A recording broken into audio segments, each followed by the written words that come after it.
Welcome back to a new session of English today.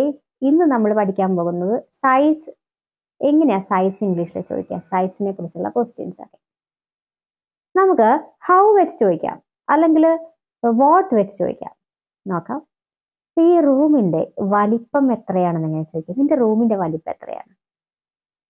How big is your room? How big is your room എന്ന് ചോദിക്കാം. അല്ലെങ്കിൽ what is the size of your room എന്ന് ചോദിക്കാം. What is the size of your room? നിന്റെ റൂമിന്റെ നീളം എത്രയാണ്? How long is your room? How long is your room? Or what is the length of your room എന്ന് ചോദിക്കാം. What is the length of your room? നിന്റെ സിസ്റ്ററിന്റെ നീളം എത്രയാ?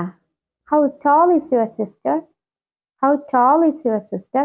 അല്ലെങ്കിൽ what is the height of your sister? What is the height of your sister? നിനക്ക് എത്ര പണം വേണം എന്നൊക്കെ നമ്മൾ ചോദിക്കാറില്ലേ? അത് നമുക്ക് എങ്ങനെ ചോദിക്കാം? ഹൗ മച്ച് വെച്ച് ചോദിക്കാം. നിനക്ക് എത്ര പണം വേണം? How much money do you need? How much money do you need? അല്ലെങ്കിൽ what amount of money do you require എന്ന് ചോദിക്കാം കേട്ടോ. What amount of money do you require?